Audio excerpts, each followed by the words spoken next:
And he doesn't have his running mate, Tevin Coleman, to spell him right now, so he's definitely...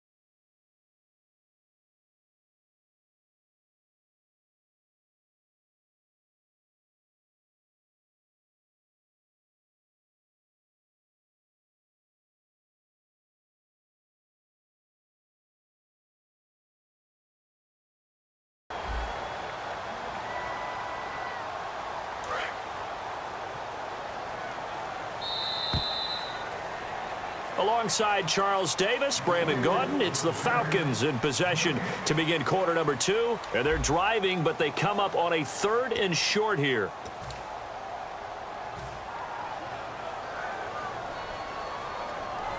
And they only need a little bit here. 3rd down and very short.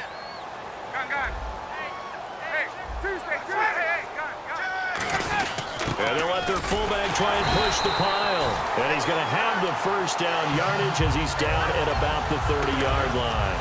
And while it didn't work very well on that play, defenders on 3rd and short know it's going to be a quick read. And really, the quarterback's just going to turn around and hand it off. So that way, you're able to diagnose the play and try and get to the point of attack. But when you're dealing with a fullback, it's hard to knock him backwards. And nearly picked off there. Almost intercepted. Instead, 2nd down.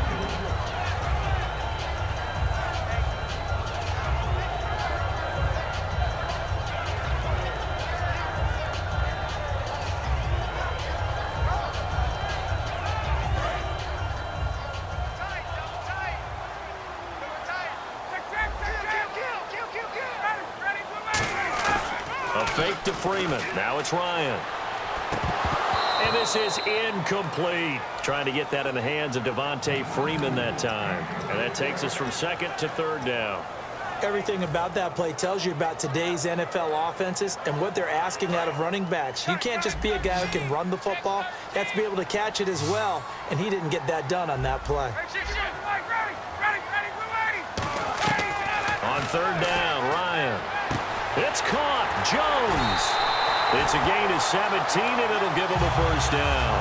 And that's the connection, Ryan to Jones, that this defense obviously has to key in on. Certainly feels like they got the party started with that one, doesn't it? And when those two get in sync, it just scares the heck out of defenses because he can hit Julio Jones in a short zone, and he can take it the whole way. Now they set up the screen. That's complete. And he'll take it into the end zone. Touchdown, Atlanta. Devontae Freeman from 13 yards out. And the Falcons are an extra point away from tying the football game. Now Matt Bryant on for the point after.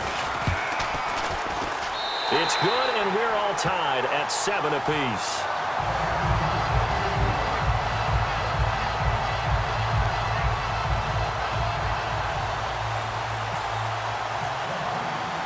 So we're right back where we started, all even as the kick's away.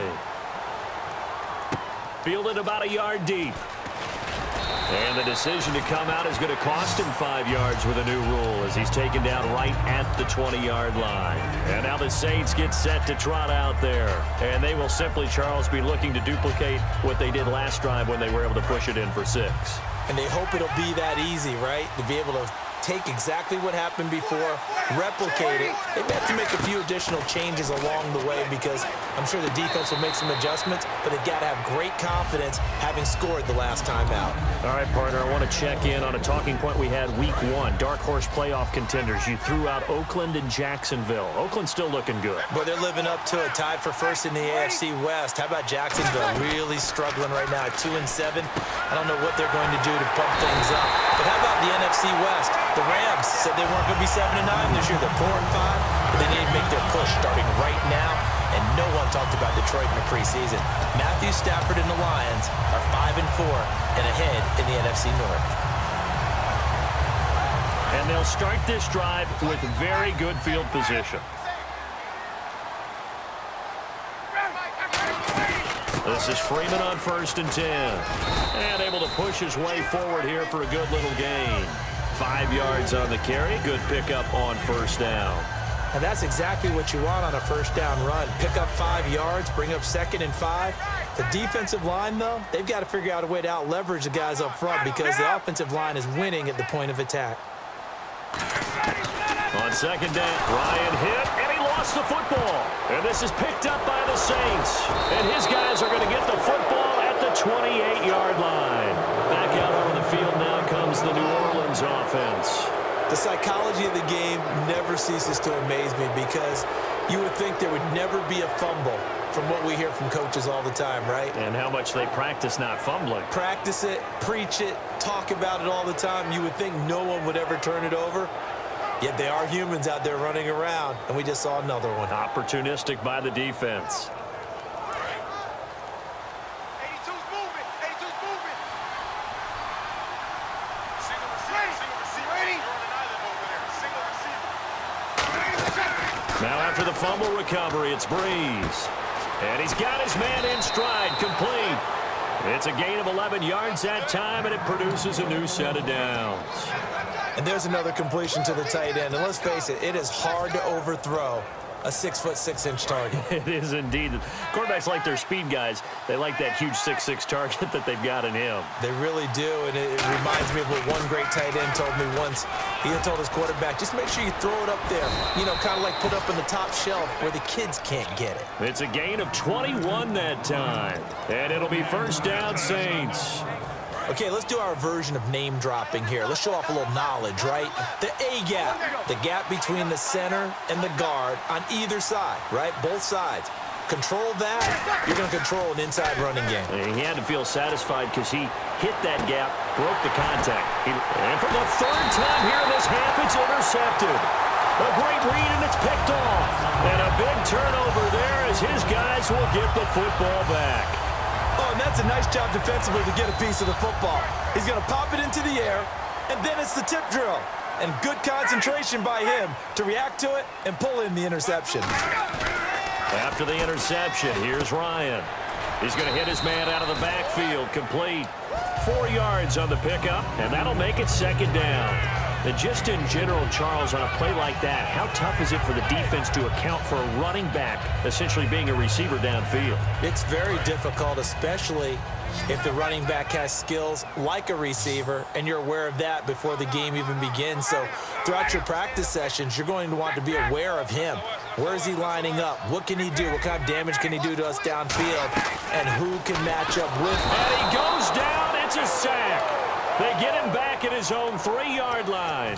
Well, if an offense is going to throw the ball on this part of the field, any pass rusher will tell you that's his favorite part. Gets a chance to get after the quarterback. It's almost like a reverse red zone. They can create points using their defense, and this time they take their man down. 1:59 to go in the 1st half. We're back to Atlanta right after this timeout. It's a 5-receiver set, 3 to the left, 2 to the right.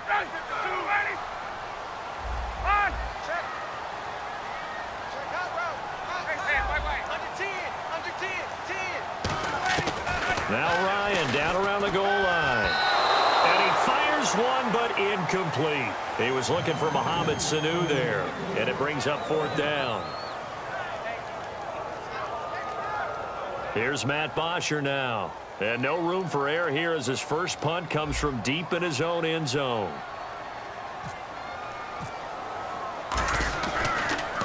So a short drop, but he's able to get it out, and this is a good kick. Murphy now to return. Nice job bringing that one back. 14 on the return. And the Saints will take over with a 1st down and 10. Back out onto the field now comes the New Orleans offense. And with 3 interceptions thrown already, we'll see. Do they rely more on the ground game here? They may have to change things offensively to try and settle things down, not just for the guy throwing the ball, but for the rest of the offensive unit, because his confidence has to be shaken a little bit. And you just wonder, is the backup going to start to warm up a little bit over on the sideline? When a ball's tipped in the air and falls incomplete, sometimes it's almost insignificant, but not in this game because 3 interceptions have already been thrown. So when this one got tipped in the air, you just had to wonder, could this be the 4th? Instead, it falls incomplete, and the guys on offense breathe a sigh of relief. It'll be a 3-yard gain, and that'll make it 3rd down. So completion on 2nd down, that brings up 3rd. Got to give credit where it's due. Really nice defense on that play. The pitch and catch was successful, but not any run after it. Over the middle, open is Thomas. And he's able to get the first before he's taken down at the 36.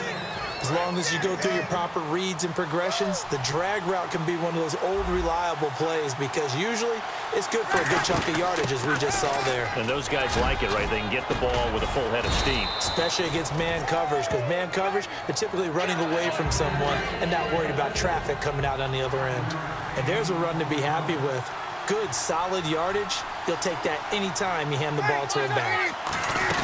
Ingram again. And this time he's not going anywhere. They'll get him down right at the line of scrimmage. No gain on the play there, so they're left with a 3rd down and 6. Got to get to the 26 for a first. This is 3rd down. Now Breeze on 3rd down. Brought in left side by Snead. And he's going to have a first down here as he gets this one to the 17-yard line. Now hold everything here. We're going to get a timeout by the offense. It's just their first, so they'll have 2 remaining here before we get to halftime. First down and 10 now for the offensive group. They come out 5 wide, 3 of them to the right side. Throwing now is Breeze. It's complete. Flainer, right side. A solid pickup at 13 sets him up 1st and goal. Now whistles come in. We're going to get a timeout here by the offense. So that means they're down to 1 remaining here as we head toward halftime.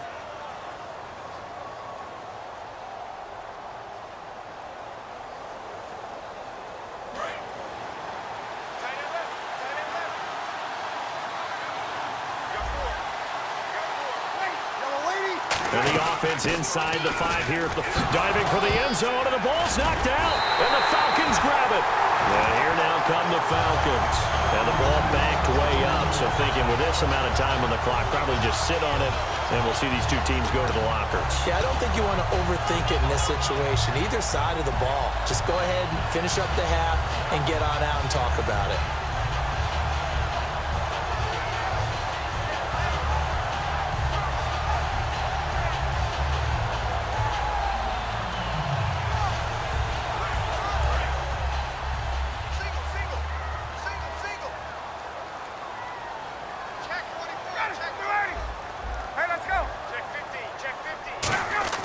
Following the fumble recovery, it's Ryan. It got his man complete. Now hold everything here. We're going to get a timeout by the offense. It's just their first, so they'll have 2 remaining here before we get to halftime.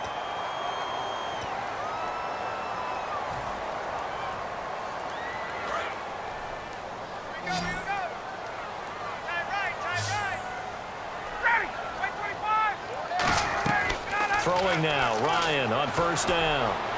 He's going to let it go again. He couldn't quite hold it. Got hit. Ball pops out, incomplete. And you just know when that play call came in, their eyes lit up because anytime you get a chance to take a big shot downfield, that's a lot of fun, and they missed an opportunity. And unless this is a quick incompletion, this is likely the last play here of this first half. Final play of the half. It's Ryan finding time. Now a battle for the football. It's caught. It's a touchdown. Julio Jones. As time expires in the first half, and the Falcons are in for 6. Did I just see all of that happen? Did I just see the pass, the catch in the end zone for a touchdown, the clock?